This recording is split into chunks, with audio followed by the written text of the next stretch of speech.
Bonjour et bienvenue au Café Tricot. Dans cet épisode, j'accueille Magdalena, alias Triple L de Mag. Nous allons parler d'elle, de tricot, de lecture, d'Agatha Christie et comment combiner la lecture et le tricot.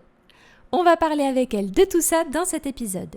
Si tu n'es pas encore abonné à la chaîne, n'oublie pas de t'abonner et de cliquer sur la cloche pour être informé des prochaines vidéos. Sans transition, voici donc ma conversation avec Triple L de Mag. Eh bien, bienvenue Mag au Café Tricot. Merci. Avant de commencer, est-ce que tu pourrais un petit peu te présenter aux triconautes qui peut-être ne te connaîtraient pas? Alors, je m'appelle Magdalena. Sur les différents réseaux sociaux, j'utilise le pseudo Triple L de Mag en référence à mes 3 enfants qui ont 9, 7 et 5 ans et qui ont tous les 3 un prénom qui commence par la lettre L. Voilà. Sinon, j'ai 35 ans. Je travaille dans les statistiques et sur mon temps libre, je tricote beaucoup, je lis beaucoup et ce sont deux passions qui me permettent de rentrer dans ma bulle au quotidien, on va dire, et ça me fait beaucoup de bien. Ok. Du coup, on va commencer déjà par le tricot. Pourquoi Oui. pourquoi le tricot, déjà? Alors le tricot, c'est vraiment lié à ma maman, en fin de compte, puisque elle a dû m'apprendre à tricoter quand j'avais, je sais pas, peut-être 6, 7 ans. Et ma mère, c'est vraiment, enfin, le tricot, c'est quotidien. Enfin, elle en fait tous les jours. Et donc, elle m'a donné envie de m'y mettre aussi. Et donc, je tricote depuis ce moment-là. Alors, je ne vais pas dire que je tricote tous les jours depuis que j'ai 6, 7 ans, mais en tout cas, j'ai pas mal tricoté quand j'étais au collège, même quand j'étais au lycée. J'ai des souvenirs avec des copines. On se tricotait alors des écharpes, des pulls plus ou moins bien faits. Et puis, quand j'étais lycéenne, étudiante, que je faisais mes saisons l'été ou que je donnais des cours de maths à côté des cours, eh bien, tous les sous que j'avais, j'économisais pour les soldes chez Fil d'Art que j'attendais avec impatience. Et donc, ça a toujours été présent, en fin de compte, alors à différentes intensités, on va dire. Il y a des périodes où j'ai beaucoup plus tricoté que d'autres. Mais oui, ça fait. Enfin, là, j'ai 35 ans, ça fait 20 ans que le tricot est vraiment très présent dans ma vie, en fait. D'accord. Et Ok. grâce à ma maman. Donc, tout est parti de la maman. Et tu as réussi à transmettre le tricot à tes petits loups? Alors, alors mes 2 grands savent tricoter. Mhm. Mais ils vont pas, enfin ils sont pas très très assidus quoi. Enfin, mon fils il a tricoté une petite écharpe pour son doudou quand il avait 5, 6 ans. Ma grande elle a tricoté plusieurs choses. Là je sais qu'elle s'y remet. Alors elle me dit pas trop hein, mais je suis en ce moment dans sa chambre. J'ai vu qu'il y avait un livre de tricot sorti avec des aiguilles, de la laine. Donc je verrai ce soir si elle a besoin de moi ou pas. Mais elle a tendance à papillonner dans tous ses loisirs créatifs, donc elle est enfin, elle aime bien faire plein de choses, mais pas forcément que le tricot. Elle a voulu Mhm. apprendre le crochet aussi, que je connaissais pas du tout pour le coup, des choses comme ça, mais non, elle n'est pas aussi mordue de tricot que moi, mais ça peut changer. Ok, donc affaire à suivre Exactement. pour les petits ailes. Euh, D'ailleurs, c'était fait exprès, c'est une question un peu intime, mais c'était fait exprès les 3 L, ou c'était parce que vous aimiez bien les prénoms et c'était Oui, comme ça? alors en fait, on est parti de. Donc, ma grande s'appelle Loélia et moi, C'est j'avais joli. craqué sur ce prénom. Merci. J'avais craqué sur ce prénom pour plusieurs raisons. Et puis, donc, pas forcément lié à la lettre L à ce moment-là. Et quand il a fallu choisir le prénom de mon fils, il existe tellement de prénoms que j'avais besoin d'être guidée quelque part. Et puis, le fait de se dire, bah, voilà, c'est à ce moment-là qu'on s'est dit, on part sur la lettre L.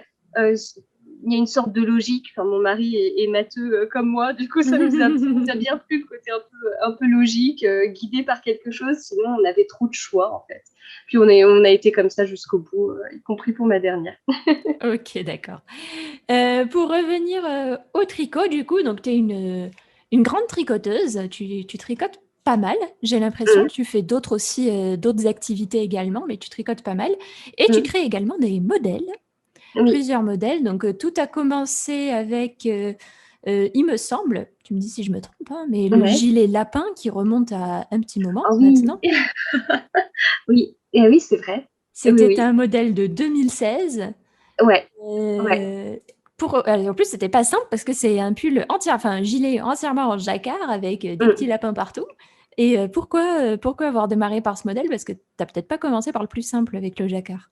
Ouais, mais alors le jacquard, j'ai toujours aimé ça. Enfin, j'ai souvenir de mon premier pull en jacquard que j'avais fait. Alors, j'avais vraiment cassé ma tirelire en achetant de la grosse laine et tout.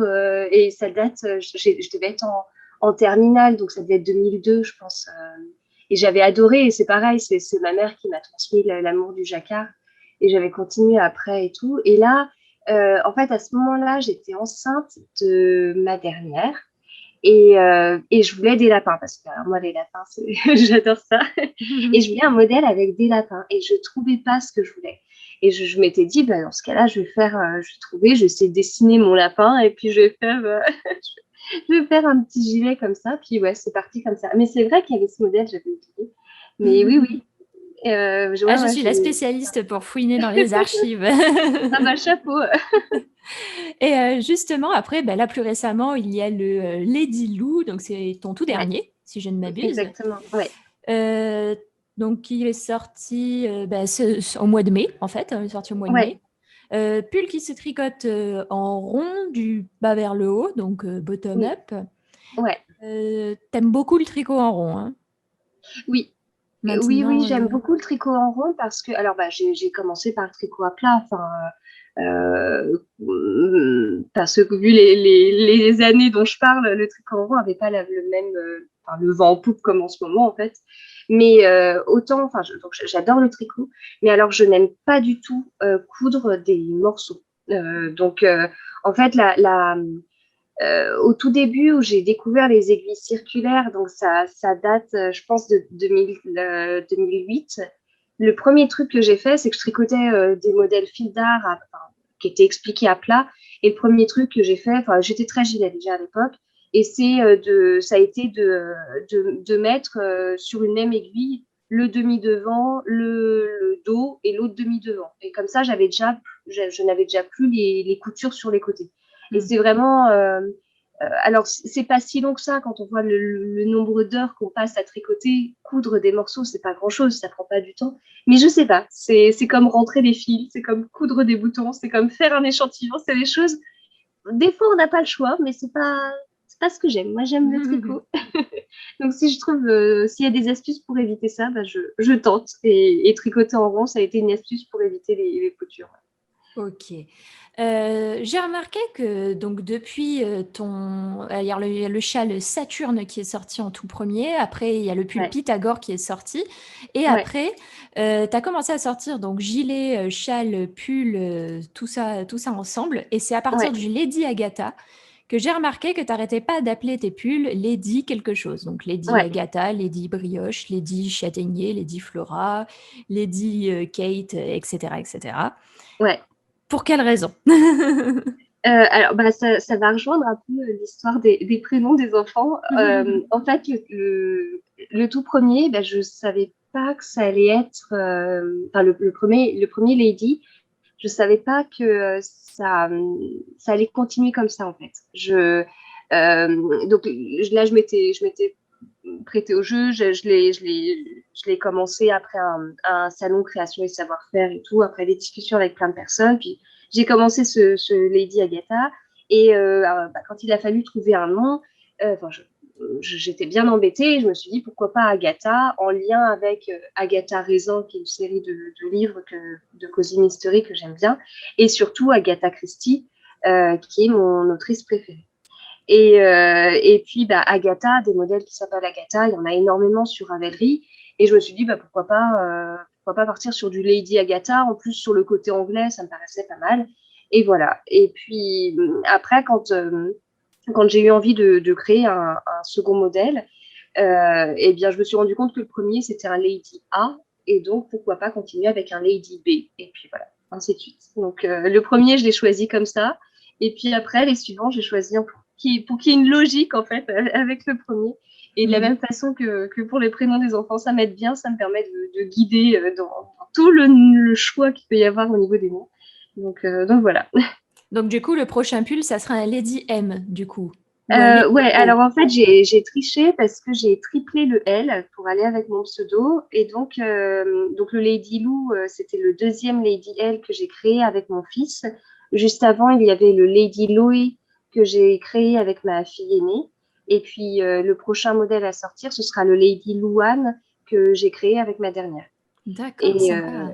et puis ensuite, il y aura un Lady Magdalena qui va bientôt partir en test. Sympa. Donc, du coup, affaire à suivre pour de Ouais.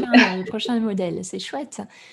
Qu'est-ce qui t'a donné envie de te lancer dans la création de modèles? Ça faisait très longtemps déjà que tu tricotais, mais qu'est-ce qui t'a donné envie? Qu'est-ce qui t'a fait dire, bon, allez, maintenant, on y va et je vais créer des modèles régulièrement? Euh, alors au début, je pensais pas que j'en étais capable. Enfin, vraiment, pour moi, ça me paraissait vraiment inaccessible. La première chose, ça a été eh bien, Stéphanie et Claude Alain, qui sont derrière la marque Heidi, qui m'avaient proposé de participer, ainsi que d'autres personnes, d'autres tricoteuses, à un hack Ravello, donc de partir du modèle Ravello d'Isabelle Kramer et derrière de le hacker et donc de faire quelques modifications et tout. Donc je trouvais ça, enfin, l'idée, je la trouvais géniale, j'étais hyper partante, sauf que il y avait le petit blocage, comment je vais faire, qu'est-ce que moi je peux apporter, qu'est-ce que je peux modifier, etc. Et donc là, bon, ça m'a donné plutôt confiance. Puis, enfin, ça m'a plu, je trouvais ça rigolo, ça m'a donné confiance. Et puis ensuite, Stéphanie et Claude Alain m'ont proposé de faire les box Saturne et Pythagore. C'est aussi quelque chose qui m'a beaucoup plu. Alors de la même façon, ça a été pareil, je suis partie hyper motivée tout en me disant mais je ne serais pas capable, j'y arriverai pas, c'est trop compliqué pour moi, etc. Et puis au final, ça a marché, enfin, dans le sens où on est parti de rien, d'une feuille blanche, et puis on a réussi à créer des modèles. Et c'est génial. Enfin, déjà, ne serait-ce que quand on tricote un modèle qui existe déjà, on voit bien, on part de pas grand-chose, on a de la laine, on a des aiguilles, et à la fin, alors après un certain nombre d'heures, je suis d'accord, mais on tricote sans forcément s'en rendre compte, ça détend, etc. Puis à la fin, on a un pull. Enfin, c'est génial.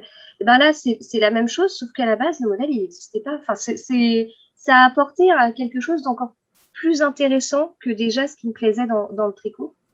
Et puis, donc voilà, il y a eu tous ces trucs-là. Mais une fois que j'avais fait le pull Pythagore et le chef Saturne, alors plusieurs personnes pourraient le dire, j'ai dit, mais je ne continuerai pas.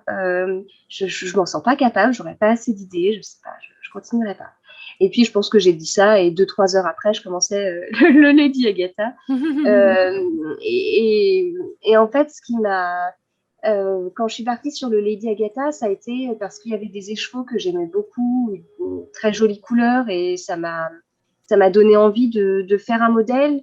Euh, En fait, au début, c'est parti comme ça, c'est parti de laine que j'aimais beaucoup, auquel je tenais beaucoup. Mais je me mettais comme une pression sur le modèle. Enfin, je voulais vraiment enfin oui, je voulais des choses très précises, trop précises, et je trouvais pas. Et donc, c'est là que j'ai créé, du coup, les premiers modèles. Et puis, après, pris dans une sorte d'engrenage, en fait, je fais un modèle, puis je pense au suivant, etc. Et pour l'instant, ça ne s'arrête pas, ouais.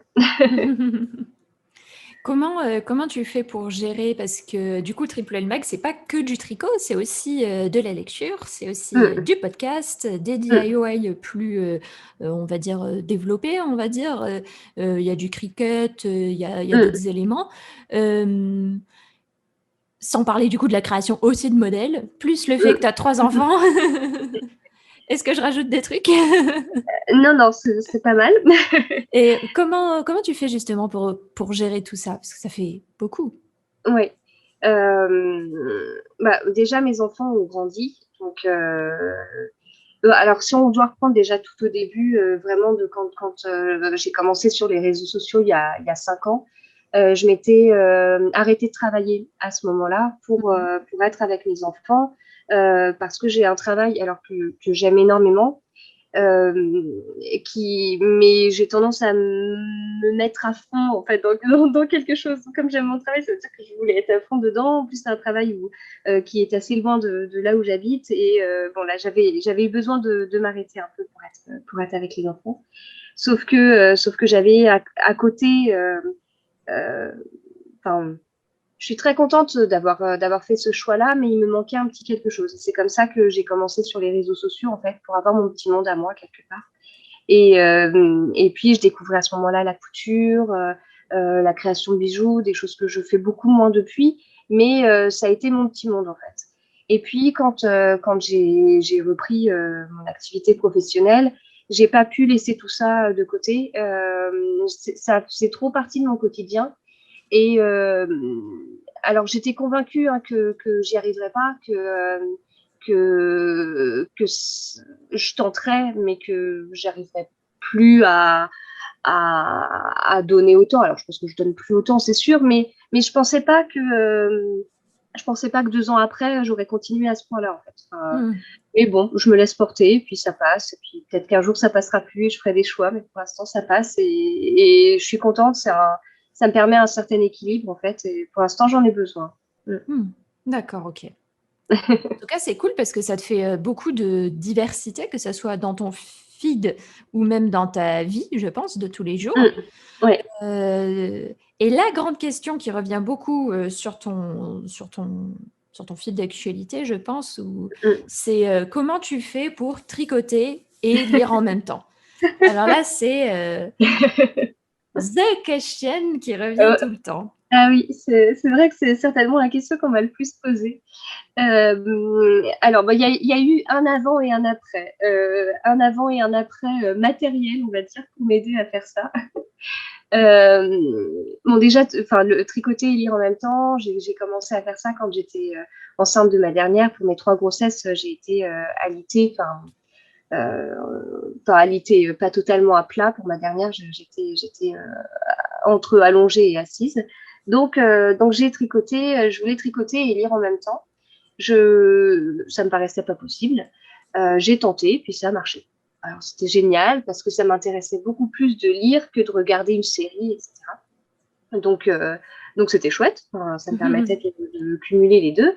Bon, j'ai pas continué non-stop. Après, bon, il y a eu la naissance de ma dernière. J'ai eu du mal à reprendre la lecture. Je manquais de temps, problème de concentration. Et puis après, tout s'est remis un peu dans l'ordre. On a commencé à avoir un petit train-train quotidien, des petites habitudes. Et puis j'ai pu ressortir le tricot et la lecture. Alors, je suis pas du tout liseuse. J'aime mes livres papier, ce qui facilitait pas les choses au début. Oui. Donc je maintenais mes livres avec des télécommandes. Je pense qu'il doit y avoir quelques vidéos encore sur Instagram dans mes réels où on voit comment je me dépatouillais. Donc j'utilisais les télécommandes ou mon téléphone pour maintenir le livre ouvert. Puis de temps en temps, je trouvais une télécommande, je tournais la page, je la reposais comme je pouvais. Et puis, voilà. Donc ça n'a pas trop mal marché et tout. Et jusqu'à ce que plusieurs de mes abonnés me parlent du Booksite, que je connaissais pas du tout en fait. Et alors, ça me paraissait un peu gadget au début. Puis je me suis laissée tenter, je me suis acheté un Booksite. Et depuis, je peux pas m'en passer. Donc c'est un petit coussin. En plus, je trouve ça tellement rigolo parce que j'aime tellement mes livres que j'ai l'impression de les déposer sur un petit coussin douillet. C'est très, très marrant. Et donc, voilà, du coup, je pose mon livre sur le Booksite. Il est bien tenu. Il est tenu en plus face à mes yeux, ce qui fait que ça fait moins mal au niveau de la nuque. Enfin, on est bien positionné, je trouve, quand on tricote. Et du coup, le livre est bien tenu. Donc, de temps en temps, il faut bien que je lâche mon tricot pour pouvoir tourner la page. Je fais attention aussi au tricot que je fais. Enfin, je peux pas faire des dentelles compliquées en lisant. Je peux pas lire un livre qui demande énormément d'attention avec un tricot qui demande énormément d'attention. Je fais des choix en général. Ça dépend des périodes, si je suis plus ou moins fatiguée, etc. Mais j'ai besoin des deux et quand je le fais pas, je suis un peu perdue en fait. Donc j'ai besoin de ça et ça me fait beaucoup de bien. Ouais. Oui, donc littéralement, Booksite, c'est siège pour tricot et ça fait penser Ouais, un peu à ces pupitres en bois, mais version coussin, en fait. ouais, oui, c'est ça. Donc plus facile à transporter, je suppose. Oui. Et moins lourd aussi, au passage. Mm. Ouais, puis ça Donc, se positionne bien, ouais. Mm. donc, ok, je connaissais pas le Booksite. Bon à savoir. Moi, j'utilisais la technique de la télécommande et puis après, Ouais, Matou m'a fait découvrir la liseuse. J'étais comme toi, je disais, ah non, j'aime bien le papier quand même. J'arrive pas ouais. trop à me défaire de mes livres papier. Et au bout d'un moment, au final, j'ai fini par regarder la liseuse parce que finalement, c'était pas si mal que ça. Donc, Ouais. Bah, il y a des avantages, hein, ne serait-ce que si tu veux un livre, tu peux l'avoir tout de suite, alors qu'un livre papier, il faut attendre un petit peu, d'avoir le temps d'aller en librairie, etc. Enfin, il y a pas mal d'avantages à la liseuse, mais je j'arrive pas. Pour l'instant, j'arrive pas. non, Mais mais je pense que je cherche ça pas à te viendra. convaincre, hein, c'est pas du tout, c'était pas du tout le but. Oui, oui, oui, mais je pense que C'est ça viendra. Enfin, je pense que c'est un bon moyen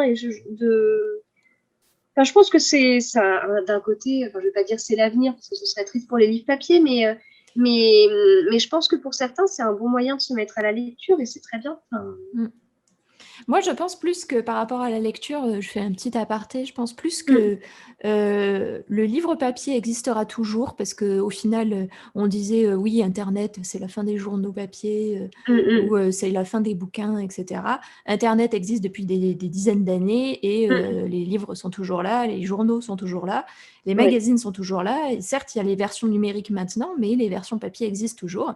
mm, Moi, mm, je crois plus à une sorte de complémentarité, c'est-à-dire avec d'autres usages du coup, mm, d'autres éléments peut-être plus pratiques, d'autres formats, mais je ne crois pas au remplacement d'un outil qui a existé depuis des millénaires, qui est le oui, livre, oui, oui, pour c'est être vrai. Mm, effacé et rayé de l'histoire par mm, une tablette pour lire. Je ne crois pas trop ouais, à ce genre de choses. Je pense plus à une complémentarité.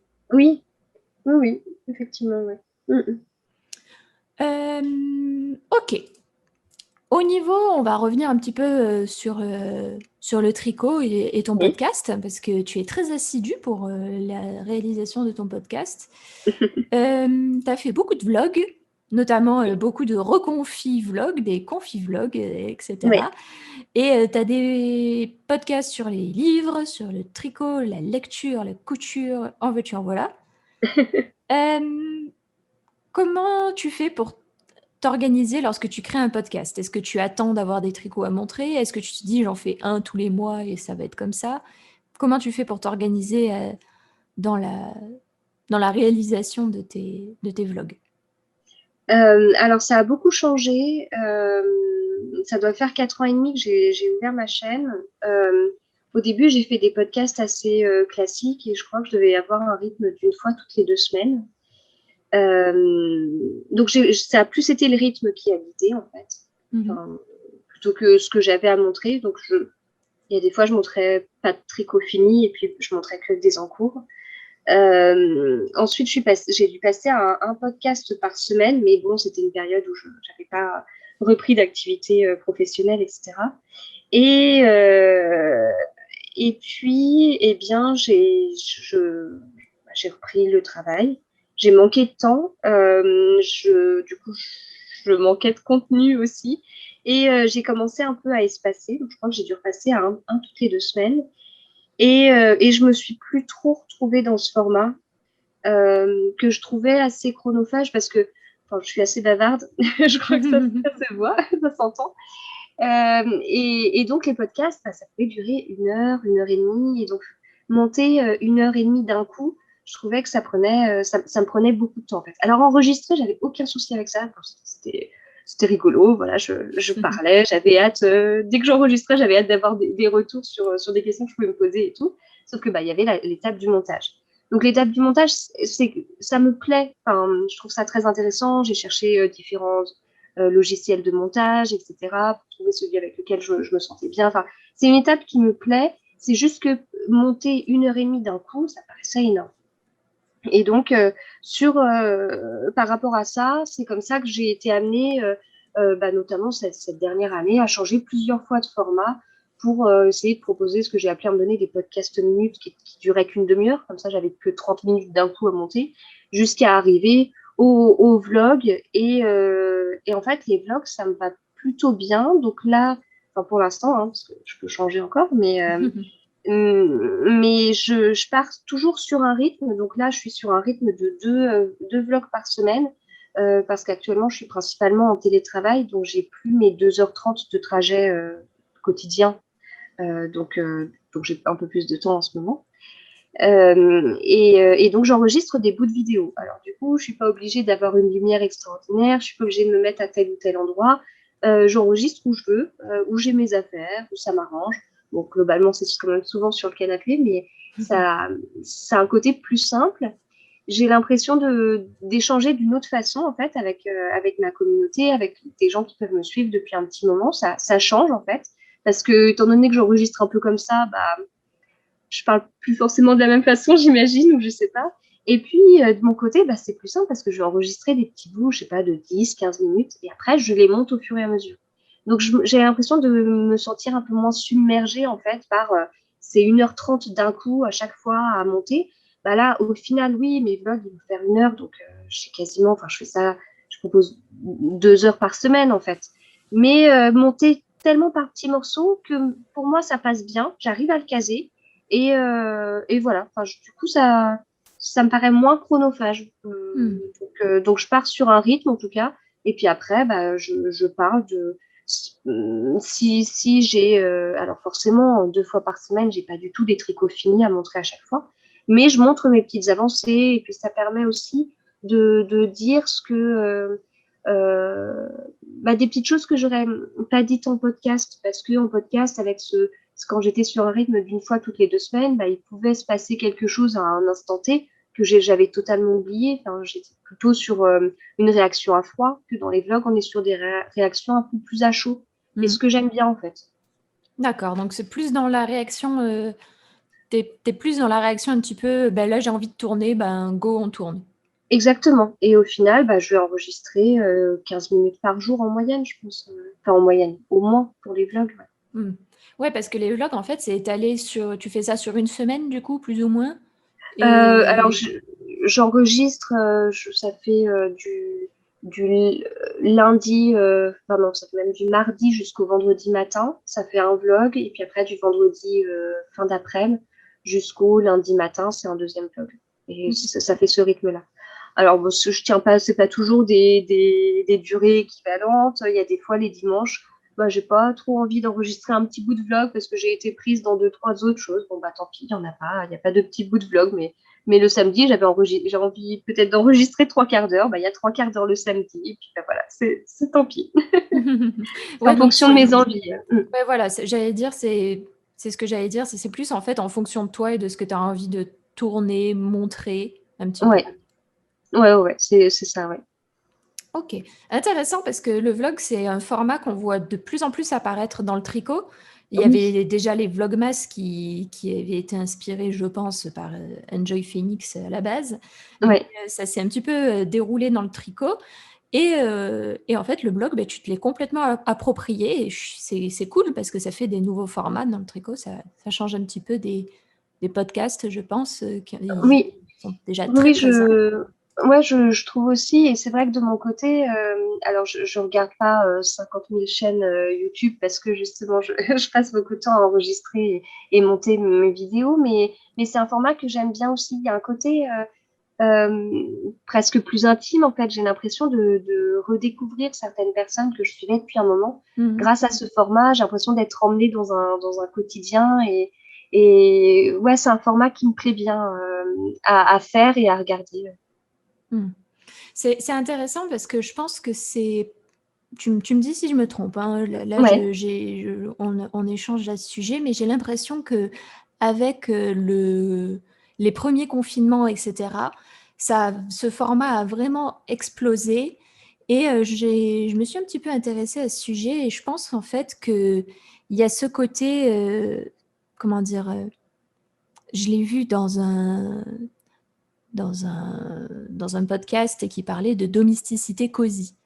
C'est-à-dire, en fait, on a plus envie d'être proches les uns des autres, d'échanger sur des sujets, d'échanger à chaud, comme tu dis, de vraiment d'être sur l'échange le plus direct possible. Je sais pas si Oui, t'es d'accord avec ça. Je sais pas ce que tu en penses. oui, oui, oui, oui, effectivement. Alors, de mon côté, le premier confinement, ça avait été un peu compliqué, mais là, le deuxième, de mon côté, je suis toute seule à être confinée dans ma famille, en fait. Ils partent tous à l'extérieur. Et le fait de pouvoir, le midi, regarder un vlog, bah, j'ai l'impression d'échanger avec quelqu'un. Alors que je suis derrière mon écran, je peux parler, la personne, elle n'entendra rien de ce que je dirais si je suis en train de la regarder. Mais il y a un côté, j'ai l'impression, du coup, d'avoir comme une copine, de pouvoir connaître un peu plus de sa vie, voir comment elle s'organise et ça peut me donner des idées. Enfin, ouais, il y a un côté plus proche, en fait, dont j'avais besoin sur cette période un peu plus difficile.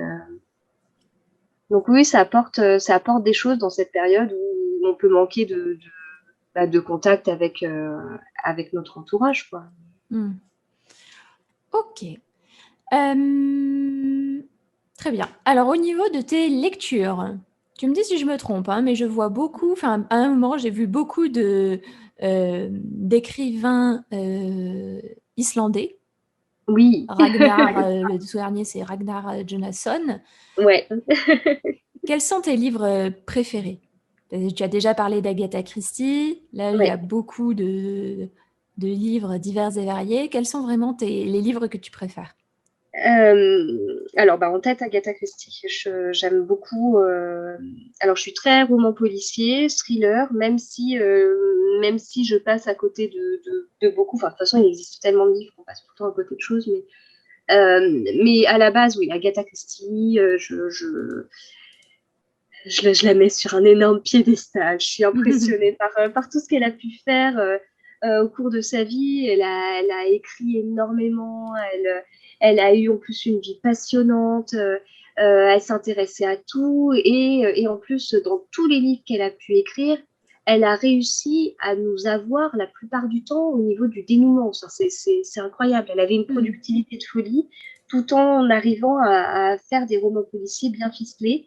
Et je suis admirative vraiment de son travail, de ses livres. J'adore me faire avoir quand je lis un de ses livres. Enfin, voilà.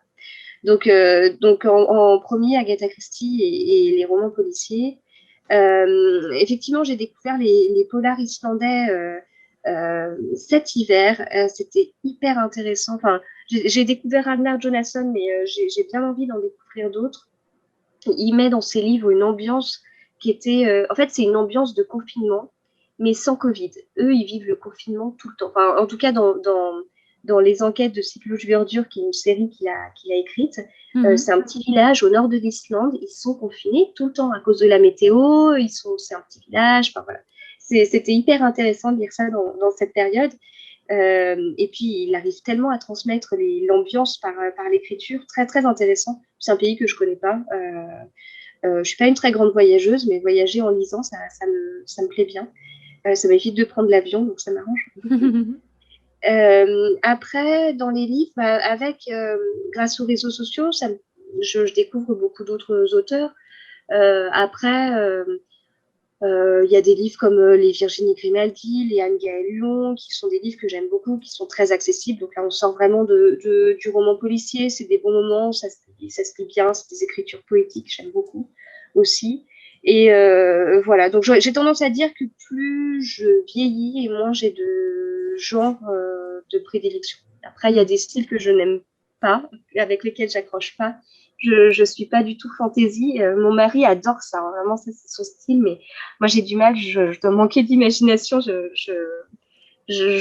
suis pas trop fantasy, fantastique, etc. Mais sinon, j'ai l'impression de.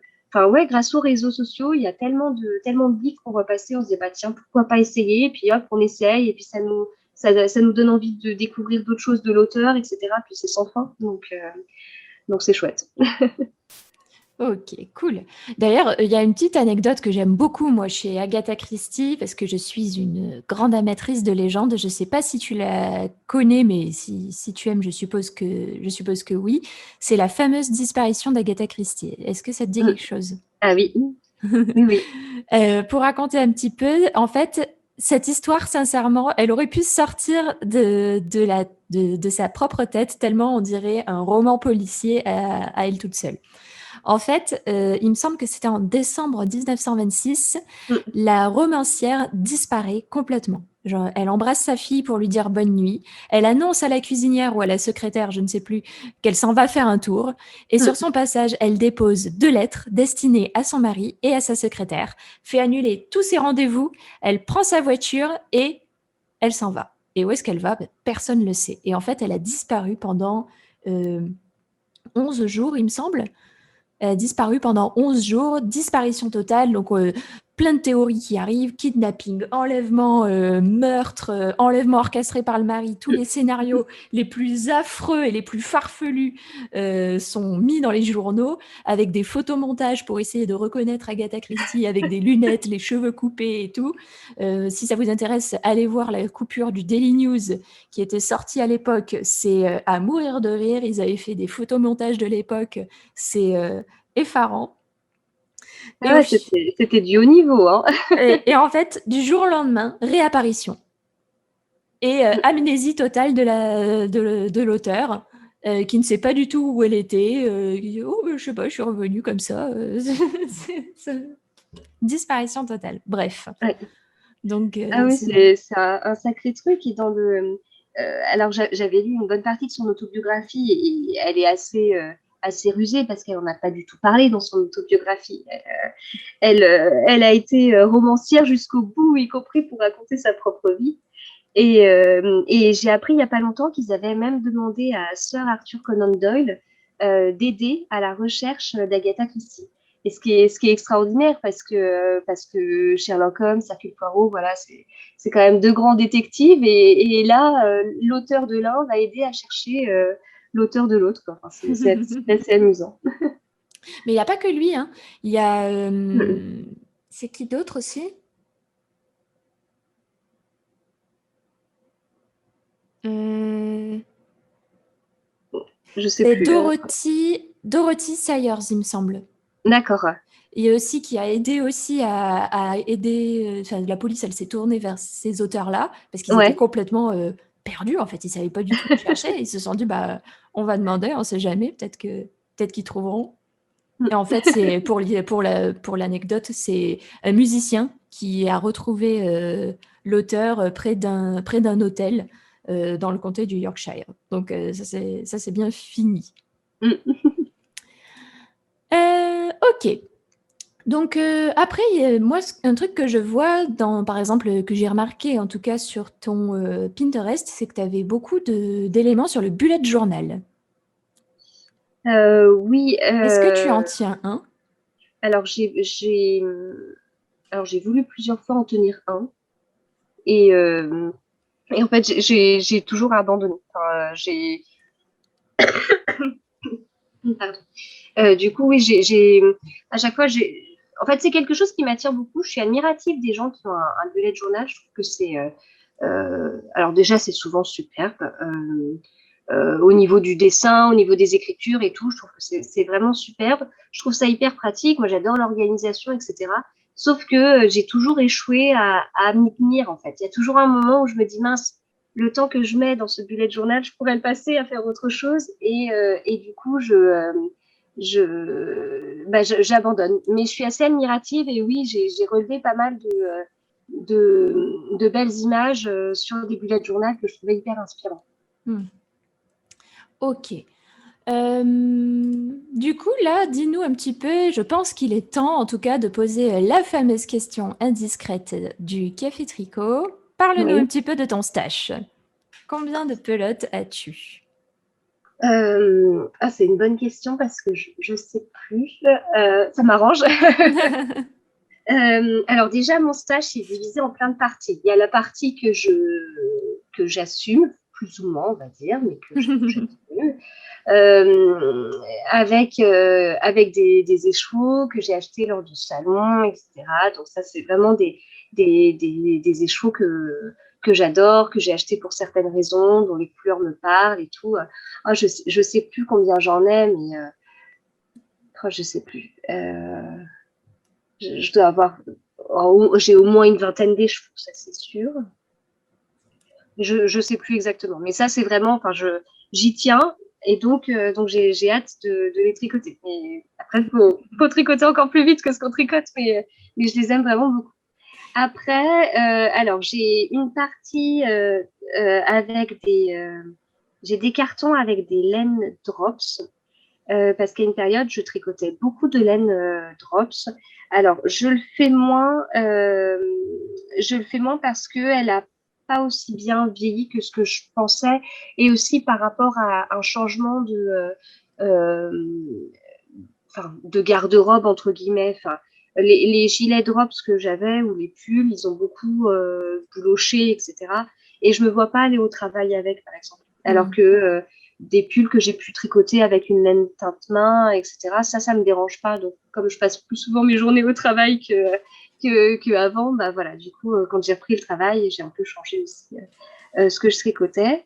Donc voilà, mais c'est des pelotes que je garde. Et puis, des fois, pour faire un jacquard, c'est quand même pas mal d'avoir de la drops. Ne serait-ce que pour une question financière, hein, si on fait un pull en jacquard avec une dizaine de couleurs, bah, c'est quand même plus accessible de pouvoir faire ça avec de la drops. Et puis les couleurs, elles sont sympas, les matières aussi. Donc voilà, donc ça, j'assume plus ou moins. Mais alors, par contre, il y a des choses que j'assume pas du tout. J'ai des grands bacs avec plein de laine. Alors, j'ai de la fil d'art, de la monoprix. Et ça, c'était mes craquages d'étudiante, en fait. Il y avait quand c'était les soldes sur les laines, j'arrivais pas à me raisonner.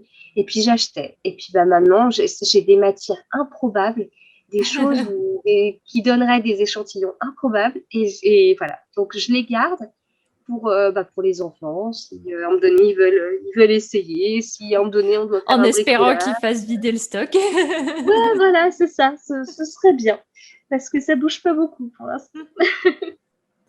D'ailleurs, du coup, comment tu ranges un peu ton stock? Tu as parlé de grands bacs en plastique, je suppose? Alors ouais, j'ai des grands bacs en plastique, donc là c'est dans les grands bacs en plastique, c'est des grands bacs Ikea en fait. Donc là j'ai mes laines teinte main. À la base, je devais avoir un grand bac et puis en fait le grand bac, il y en a un peu trop, donc il y en a à côté. Mais bon, sur le principe, on va dire que c'est un bac en plastique. Et sinon, c'est aussi des trucs qu'on avait pris chez Ikea. Là, c'est là où je mets mes pelotes fil d'art. C'est des espèces de... Oh, je ne saurais pas décrire. Ça fait comme... C'est pas des valises, mais c'est des choses... on utilise la même chose pour mettre les vêtements trop petits des enfants. C'est un peu plat et c'est des choses qu'on ferme avec une fermeture éclair. C'est un peu une sorte de tissu, en fait. Ou une Je sorte sais pas de comment dire. housse? Ouais, oui, voilà, ça fait ça, ouais. Et donc là, j'ai mes pelotes fil d'art. Et alors, les pelotes drops, elles doivent être dans des cartons de quand je les ai achetées. Voilà. Cachées un peu de partout, au milieu de mes jeans, au milieu de mes vêtements. Il y a des cartons drops. Ok, d'accord. Alors, j'ai une question par rapport à tes photos. Ouais. Sur ton feed, tu as de très, très, très belles mises en place, donc décoration, on va dire, pour tes livres, tricot. Donc, toujours, soit avec des fleurs, toujours une tasse de thé, ça c'est sûr. Oui, exactement. Et c'est de la décoration, hein. C'est un travail à part entière, c'est de la mise en place pour que tout soit équilibré. Comment tu fais pour créer ces ambiances-là? Est-ce que tu as des... J'ai l'impression que tu suis un petit peu les saisons quand même. Donc, par exemple, là, on Ouais, revient un petit peu vers des fleurs, un petit peu. ouais. Comment? Euh, Dis-nous-en un petit peu plus. alors, ça a été long, hein, justement, là, avec mon compte Instagram à 5 ans depuis peu. Et puis, j'aime bien tous les jours regarder ce que j'ai posté le même jour, il y a 5 ans, 4 ans, 3 ans, etc. Ça me permet de voir qu'il y a eu une évolution. C'est pas... j'ai tâtonné, en fait. Et puis, je me dirais certainement la même chose si je continue encore 5 ans, que qu'est-ce que je tâtonnais à cette période. Là, donc en ce moment, ce que je fais, c'est que j'ai acheté des fonds photos qui donnent l'impression d'être sur du parquet, en fait. Alors, j'en ai 3, mais il y en a qu'un que j'utilise parce que c'est mon préféré. Les 2 autres, il y en a un que je trouve trop clair et l'autre trop foncé. Donc, j'ai acheté un fond photo, donc voilà, qui est assez grand en plus, donc c'est assez confortable. Ça aide à faire, je trouve, une ambiance chaleureuse parce que ça a un aspect bois. Et puis, ça m'aide à faire ma photo droite parce qu'il y a des traits. Voilà. Donc, ça, c'est pratique. Après, j'ai un peu de matériel, enfin, matériel. J'ai acheté un rondin en bois à Zodio, mais je l'ai acheté, je sais pas, il y a peut-être 4 ans, quoi. Enfin, je mets pas beaucoup enfin, je dépense pas beaucoup d'argent dans le matériel, en fait, dans la déco. Je prends un peu ce que j'ai, en fait. En général, c'est la déco de mes bibliothèques, c'est la déco de ma maison. Et donc, après, là, ces derniers temps, j'utilise des cartes postales, mais que j'ai depuis un petit moment aussi, que ma mère me gardait à une époque. Je crois que ça date d'il y a 3 ans, ça. Euh, donc, ouais, toujours une tasse de thé. Donc, j'essaye de changer un peu les tasses. Alors, j'aime bien moi-même, enfin, je bois beaucoup de thé dans la journée et j'aime bien changer de tasse à chaque fois et en fonction de l'ambiance, de la saison et tout. Donc voilà, du coup, j'essaye de faire en sorte qu'il y ait une tasse différente. Sauf que de plus en plus, je fais une séance photo. Donc, c'est-à-dire que de plus en plus, je me pose 1 heure et demie et je fais 5-6 photos d'un coup. Mais donc là, pour le coup, bah, c'est la même tasse à chaque fois. Après, au niveau des fleurs, alors, j'ai des roses qui ont un beau dégradé là sur mes photos. C'est des roses qui sont très jolies, qui sont artificielles, qui viennent de Ah, chez Maison du Monde, que j'ai depuis très longtemps, que j'avais acheté pour la maison. Vraiment, c'est pour des décorations et j'en avais acheté beaucoup. Mais ça, je sais pas depuis quand je les ai, peut-être 8-9 ans. Et j'en ai beaucoup et du coup, j'arrive à faire des semblants de bouquets en fait. Donc, toutes les roses qu'on voit l'hiver, clairement, c'est des roses artificielles. Moi, j'achète pas de fleurs. Je suis pas très fleur d'intérieur. En revanche, j'ai un jardin qui est une autre passion. Et dans mon jardin, j'ai 60 rosiers qui ne fleurissent pas 60. encore. Ouais, ouais, ouais. Mais ils sont pas encore en fleurs. Je suis bien triste. L'année est difficile pour eux là, mais je les surveille parce que je sais quand ils vont être là, bah, ce sera de la couleur sur mes photos. Et puis voilà. Après, enfin, je suis très fleur, donc à partir du mois de février, il y a des fleurs dans le jardin. Et donc après, là, en ce moment, je m'amuse entre les fleurs artificielles et puis les fleurs que j'ai dans le jardin. Hmm. Donc j'ai des boules de neige que je vais mélanger avec mes roses artificielles. Alors, les tulipes, j'en ai pas eu beaucoup, donc je les ai coupées une fois, j'ai dû faire 4 photos avec, c'est tout, parce que les bulbes n'ont pas trop pris, là, c'est pas trop sorti. Mais j'avais des muscaris, c'est super beau au niveau de la couleur et tout, donc pareil, je mélangeais ça avec mes roses artificielles. Voilà, donc en général, les fleurs changent parce que le jardin change, en fait. Hmm. Ok. Donc Et tu ça m'aide. essaies quand même de mélanger, si je peux me permettre, Mm. des roses vraies et les roses Ouais, et les fleurs plus artificielles, du coup, voilà. pour avoir des choses qui changent un petit peu, en fait. Voilà, puis c'est en fait quand vraiment les roses prendront le relais dans le jardin, là je laisserai de côté les roses artificielles. Mais elles sont pas encore là. Donc en attendant, bah voilà, j'ai mes fausses fleurs qui font le job. Ok, mais moi je trouve ça super joli, ça met beaucoup de couleurs et puis même avec l'hiver, du coup il y a plus des bâtons de cannelle, des pommes de pin, donc je Ouais. trouve ça très à propos à chaque fois avec la saison. Ça veut dire aussi que la déco de ta maison évolue en fonction des saisons, forcément. Ouais. Alors là, j'avais une petite boîte effectivement avec des pommes de pin et tout que j'avais acheté chez Action sur la période de l'automne. Donc effectivement, ça m'avait bien aidé sur une période où j'avais plus de fleurs dans le jardin et où bah, je sortais un peu moins les roses artificielles. Et alors oui, ça évolue, même si par exemple à Pâques, je décore pas la maison pour Pâques. On a quelques petites choses. j'ai des petites choses en temps normal. Moi, j'adore les petits lapins. J'ai des petits lapins verts qui sont tout le temps là dans mes bibliothèques à l'année. Bon, bah, je les sors plus sur mes photos Instagram à Pâques. Mais j'adore les citrouilles et j'ai une citrouille verte qui est tout le temps dans les bibliothèques aussi. Bon, là, je la garde pour les photos de cet automne. Donc oui, ça évolue, bah, surtout à Noël. Hein, pour le coup, là, on change toute la décoration totalement. Halloween aussi, on décore énormément la maison à Halloween. Et puis après, j'essaye de faire un peu en fonction des saisons, mais c'est pas forcément pour suivre à tout prix la saison. Ça, c'est que bah, forcément mes envies vont avec la période, la météo, etc. Et donc, bah, la photo, elle va avec, quoi. Ok, d'accord. Bah, je trouve ça super intéressant. Et au niveau de la couture, parce que Ouais, tu couds aussi un petit peu, un ouais, petit peu beaucoup.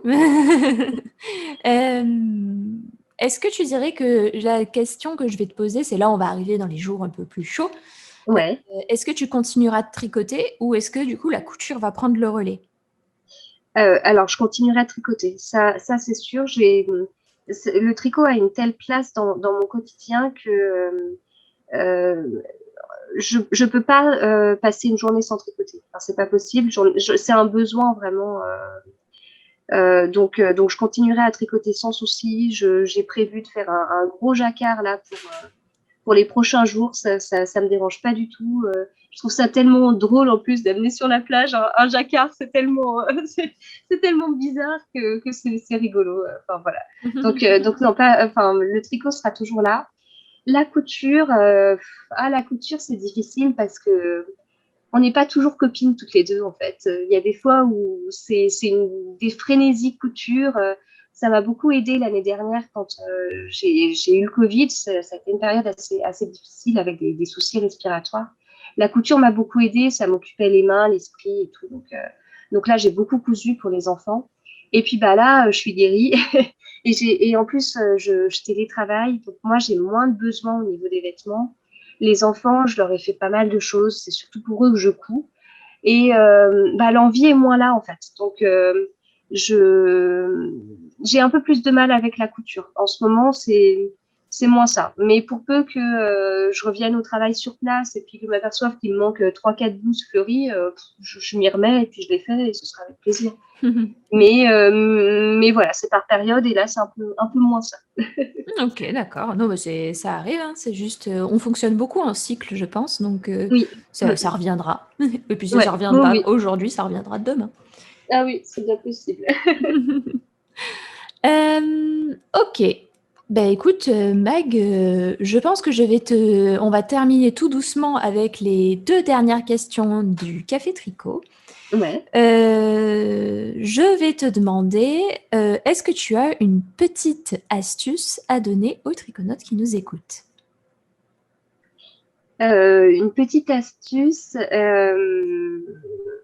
bah, je sais pas si c'est une astuce, mais bah, j'ai envie de parler de l'échantillon en fait. Enfin, c'est pas vraiment astuce du coup, mais c'est une étape qu'on a tendance à beaucoup négliger ou à pas forcément comprendre pourquoi faut faire un échantillon, etc. Et en fait, c'est tellement nécessaire. Enfin, c'est en fait on tricote toutes et tous d'ailleurs différemment. On tricote, enfin déjà une même personne peut tricoter différemment d'une année sur l'autre en évoluant dans sa façon de tricoter ou autre. Chaque personne est différente. Il existe tellement de méthodes. Tu avais parlé d'ailleurs de plusieurs méthodes, etc. pour tricoter. Et tout ça, ça a un impact sur la tension de notre tricot. Mhm. Et du coup, comme on tricote tous différemment, pour pouvoir faire un pull, enfin, on sait que tricoter un pull, ça prend beaucoup d'heures. Il ne faut pas raisonner comme ça, sinon ça démotive. Il y a d'autres choses dans le tricot qu'on adore, etc. Mais ça prend beaucoup d'heures. Et donc, à la fin, on est quand même content, une fois qu'on a fini notre pull, de le porter, qu'il nous aille et tout ça. Mais pour être sûr qu'il nous aille, il faut vraiment faire cet échantillon qui est agaçant, qui des fois est pénible. Il y a des personnes qui adorent ça. Hein. Mais en tout cas, globalement, pour beaucoup, c'est une étape un peu pénible qu'on aimerait bien sauter et qui pourtant est hyper nécessaire parce que, voilà, comme son nom l'indique, c'est un échantillon. Donc, ça permet vraiment de voir comment on tricote sur 10 cm par 10 cm. Ça nous permet de voir le nombre de mailles dont on a besoin, nous, chaque tricoteur, pour obtenir ces fameux 10 cm. Et ensuite, voilà, c'est la clé pour pouvoir faire notre pull aux bonnes dimensions. Et voilà, donc c'est pas vraiment une astuce, mais c'est plutôt cette étape que je suis la première à... Oh, faut faire un échantillon, je suis la première à râler, mais en même temps, quand on crée un modèle, on se base sur cet échantillon et voilà, il est nécessaire, donc faut le prendre au sérieux, faut trouver des petites astuces pour que ça passe mieux, dire que c'est à ce moment-là qu'on découvre notre laine, qu'on découvre le point avec la laine et tout, puis ça se fait un peu mieux. C'est vrai, c'est une bonne façon en tout cas de le voir, je pense, de se dire, allez, je découvre le point, ça évitera les potentielles erreurs. Ouais, oui, c'est vrai en plus. Donc, je pense que il faut le voir en tout cas de manière positive et pas dire, oh là là, je dois encore faire un carré, mais c'est... Ouais. Je pense alors que faire un carré nous dérange, alors que faire un fil entier, ça passe. Ouais. C'est curieux des fois. Ça, c'est sûr, c'est bizarre. Et enfin, est-ce que tu aurais des livres, podcasts ou blogs à recommander? Alors, livres, alors pas beaucoup. Pas beaucoup, mais pour les personnes qui souhaitent débuter en tricot, enfin les livres de Liz Taylor, ils sont super bien faits. Ils sont hyper complets. Enfin, moi, j'ai été impressionnée vraiment par la quantité d'informations qu'il y a dans un livre.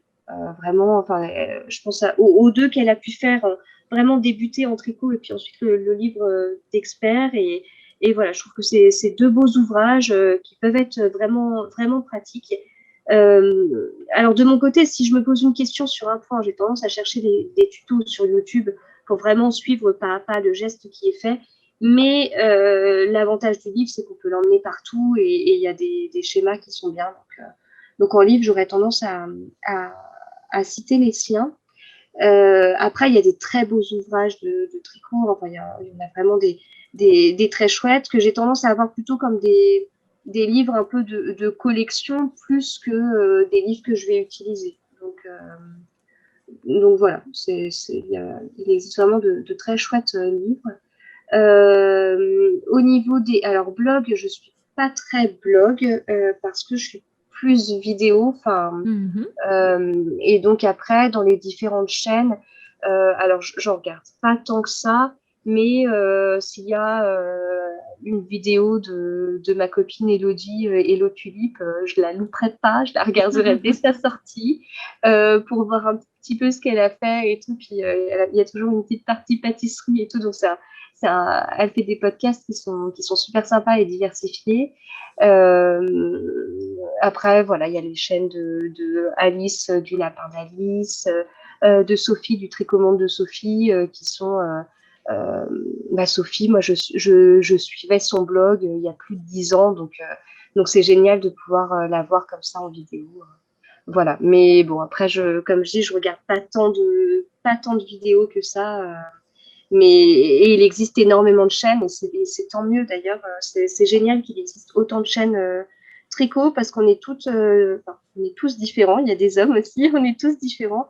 On présente les choses différemment, on fait des projets différents, on fait des formats différents et c'est extrêmement riche et c'est chouette. Enfin, c'est des choses qu'on aurait aimé avoir quand on a débuté en tricot en fait. Donc c'est super.